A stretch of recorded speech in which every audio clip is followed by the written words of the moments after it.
Hi, this is Brian Kim. I'm going to share with you this case of a patient who had a Yamane technique done out of town, and he self-referred. He found me actually through the internet, and he realized that whoever did his original surgery, that he wasn't that experienced with the Yamane technique, and he had troubles with UGG syndrome. And this patient's rather knowledgeable and in the medical field, and so he did his research and determined, and with the discussion of his surgeons, determined that he had an UGG syndrome. Actually, they had a UBM that showed that the lens was decentered, and he had pressure issues and episodes of pain. And so he came to see me, and I found that there was a C2 Lucia Yamane lens, and it looks pretty good just in general speak, but I'm going to very quickly be able to tell you why this lens was decentered, why it was causing UGG syndrome, and why I had to take it out and how I took it out and replace it with an AR40 Yamane technique using my modification.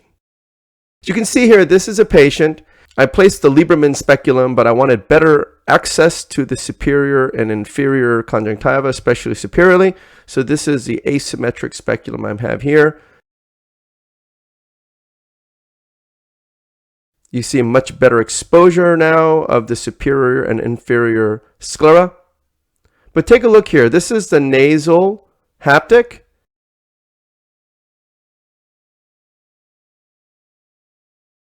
And I'm measuring 1 millimeter. Do you see that?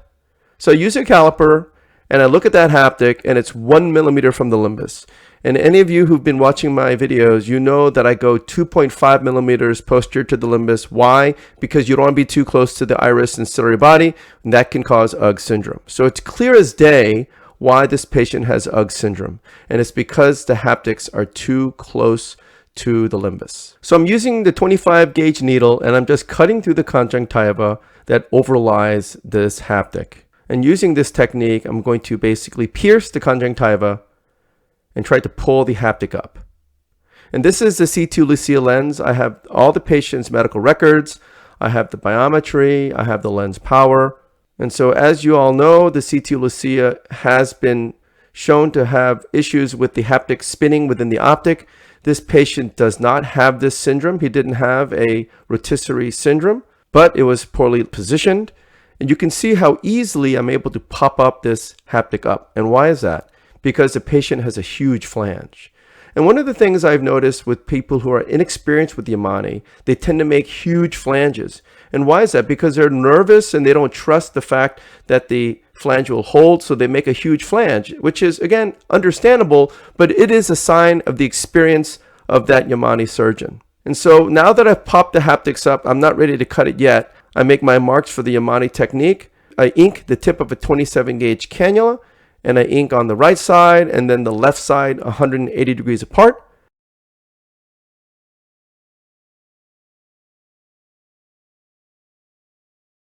And then I'm indenting the sclera 2.5 millimeters posterior in radial fashion and 2 millimeters adjacent using the fixed caliper by Epsilon. Again, I don't have any financial interests. And I indent 2.5 millimeters posterior to the limbus on the left side and 2 millimeters adjacent in similar fashion. And then I'm going to ink the indentation using that 27 gauge cannula that's been inked. All of this is preparation. And fortunately, this surgeon did not do the Yamane in the position that I normally do. Again, I like to sit supratemporal. And this surgeon looks like he was working superiorly because I do see a superior clear corneal incision. And now I make my incisions to take the lens out, as well as the contralateral limbal incision to externalize the leading haptic with the passive docking technique. But then I'm making incisions as well for iris hooks. This patient has a tiny pupil, and I'm prepared to put iris hooks in so that I can better visualize when I'm cannulating the haptics of the AR40 lens through the 30 gauge thin-walled needles. So make my incisions for the iris hooks. Place dispersive viscoelastic to coat the corneal endothelium. And then this is a 3 millimeter blade to make my incision supratemporally.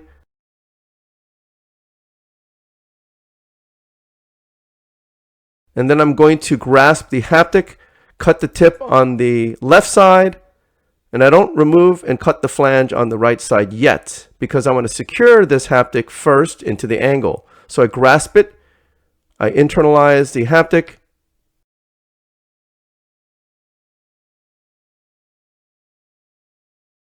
re-grasp it, and then pop the tip into the angle, and do the same thing on the right side, using a cotton tip to help visualize. But this was a huge flange, really huge flange. And again, the lens is just not sitting quite centered. And even though I couldn't see that it was tilted, according to the UBM, there was a little bit of tilt as well. So once I cut the flange, now I'm grasping the lens with microforceps, inching it across with the two-handed technique, and then bending that other haptic up into the angle, grasping the optic with the serrated IOL holder, cutting the lens,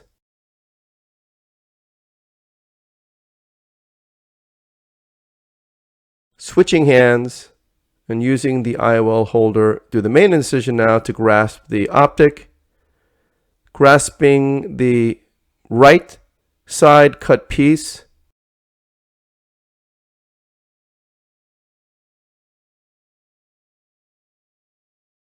my left side forceps getting caught on the incision. Okay, finally released. Grasping the cut edge on the right piece, the right half, pulling the lens piece out, and then Pac-Manning it and rotating it clockwise and pulling out the second half. Still a little bit stuck in the incision, and then pulling it out very carefully there. Good. After all that manipulation, you can see that the pupil is tiny now. So using iris hooks, so again, pull the stopper back, engage the hook on the pupillary edge, and then cinch the stopper back down. It's really a very easy technique. And those of you who are reluctant to use iris hooks, as they say, practice makes perfect.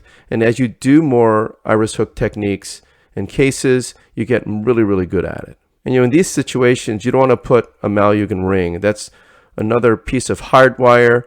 And God forbid, what if the ring, you lose it into the vitreous space? That would just be an absolute nightmare. And so here I make another incision through the sclera because I realized that limbal incision was just too close to that iris hook there. So I wanted to go a little bit further away. So I make a scleral incision, which again is underneath my main incision. And you've seen me use that technique also for cataract surgery when I have like a IFUS situation, like to place a subincisional iris hook, using that same principle in this case, different situation, same concept. This is a 22 gauge thin-walled AC maintainer.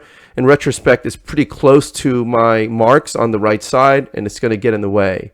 So again, all of these things do matter. This is the right side needle, bending it 9 millimeters from the tip, making sure the bevel faces towards the main incision.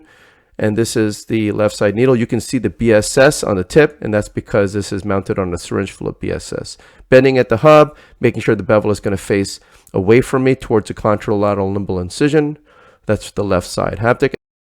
And this blue needle is for externalizing the leading haptic. It's a 25 gauge needle. You want to have the bevel facing towards the right. This is the injector, the emerald injector for the AR40 lens, which is for this lens by Johnson & Johnson. Place some cohesive viscoelastic on the cartridge, placing the lens within the cartridge well, seating the optic down, and as you bend the wings together, the optic bends backwards, the leading haptic goes straight through the barrel, and the trailing haptic comes out through the back end. You place it through the injector. You want to make sure that the trailing haptic is above and away from the plunger as you advance the lens. This is a 25 gauge needle going through the contralateral limbal incision. This is the injector for the AR40 lens, the emerald injector. I have both bevels facing each other. The surgical assistant advances the lens.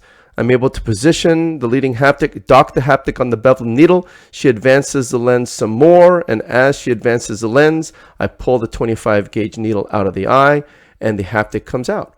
Go ahead and take over and make sure the optic comes out nice and planar as it should. You see the leading haptic went the wrong direction. I just have to reposition it, make sure the optic comes out correctly, and the trailing haptic's outside of the eye facing to the right. Placing dispersive viscoelastic to push the optic back and to protect the corneal endothelium some more as well. And now we're going to go with the surgery. Now again, this patient's had multiple vitrectomies, so I didn't put a trocar needle. I did not do vitrectomy. Turn on infusion, grabbing the main incision. I'm stabbing at the first mark through the conjunctiva and sclera. You want to stay nice and flat. Tunnel 2 millimeters. Again, firm globe, tunnel 2 millimeters. You see I actually stop and hesitate, and I go again. I want to make sure I stab 2 millimeters, and I go all the way across.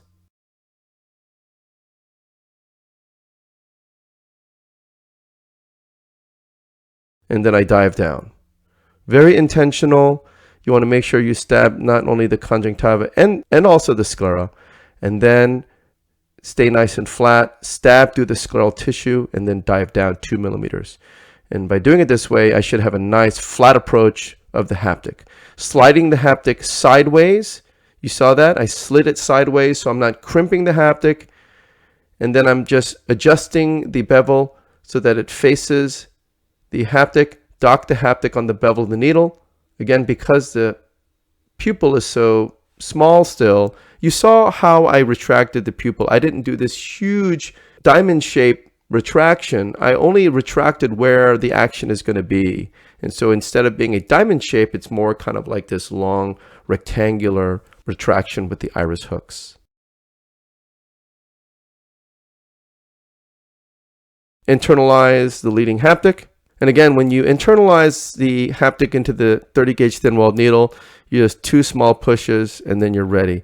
That haptic is not going to slip out of that needle. That's never been the case. It just grips it so well. Those PMMA haptics just stay so well within the lumen of that 30 gauge thin-walled needle.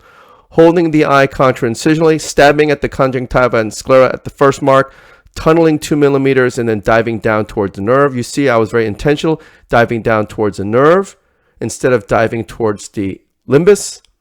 And that's another adjustment I've made with my technique. With this side, since I'm holding the contralateral limbal incision with forceps, I really have to be more intentional on the left side to dive towards the nerve, which I did there. And now I turn the needle to face the approach of the haptic, so I can dock the haptic on the bevel of the needle, and it goes right in. So adjusting the tension on both sides, pulling the left side needle towards me, and as I do that, grasp the haptic as it comes out.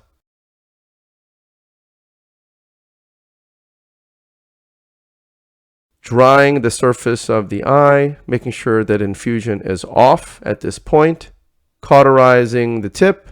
You can see that nice flat approach of that haptic. It's staying nice and flat to the sclera, which means I have a good scleral shelf. And 2.5 millimeters posterior to the limbus, as opposed to this patient's first lens, which was only 1 millimeter from the limbus. Pulling the right side needle out, and as I pull the right side needle out, I'm limiting how much of that haptic comes out, using the forceps to push the haptic further into the eye if I feel like it's coming out too much. Drying the surface of the eye, cauterizing the tip, and again, you can see nice flat approach of the haptics to the sclera. Again, no evidence for a flagpole sign. I'm pushing the haptics flush to the sclera now. The way I retracted the iris with the iris hooks was very strategic and intentional because I'm retracting where I need it to cannulate the haptic into the needle. And now you're just pushing the stopper back, disengaging the hook from the pupillar edge, and you pull each piece out. Super easy. Again, if you practice this a lot, it goes really easy. It's not really very hard. It's not very intimidating to use iris hooks.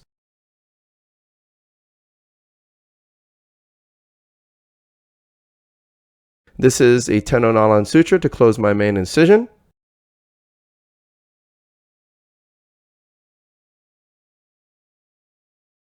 And this is the surgical PI. I'm going to make my PI, but again, you don't want to go far into the angle. You might eat the ciliary body and cause a hemorrhage. So you want to be able to see that PI a little bit. Don't go all the way to the far end. And I have this special setting to minimize the size of the PI. Go ahead and hydrate my incisions, and that'll be the end of the case. So again, this patient had a dislocated lens replaced with the C2 Lucia Yamane technique. This was done apparently by a surgeon who wasn't that experienced with Yamane technique, and this patient discovered that over time. He had episodes of intermittent pain and blurry vision, and he was really frustrated because now he's on glaucoma drops, and he was trying to figure out what was wrong. They did a UBM, which found that the lens was decentered. And the patient actually came to find me. He wasn't given any advice or recommendation to see anyone else, but he took matters into his own hand and he came to see me. And as soon as I saw that haptic and I measured it from the limbus and I found that it was only 1 millimeter from the limbus, I knew that that was the explanation of why he had the UGG syndrome. You saw how I was able to strategically position my marks in preparation for my Yamane technique using the AR40 lens. You saw I use a 25 gauge needle to score the conjunctiva and then find the flange and pop it up. The person made such a big flange, it was so easy to pop up the flange. But before cutting the flanges, I made sure I made all my marks. And then I pulled the left side, the leading haptic, into the anterior chamber. I cut the flange, placed it in the anterior chamber, and then I cut the other flange and then did the same thing. I Pac-Man the lens out, and then I used my modified Yamane technique using a 25 gauge needle passive docking technique to allow the leading haptic to come out the eye without damaging the tip. And I was able to pass each haptic into the needle using my docking technique and strategically retracting the iris because this was a small pupil, retracting the iris so I can better visualize the cannulation of the haptic into the needle, and then performing the rest of the technique, and this patient did very well. So I hope this was helpful to you, and I thank you for your attention.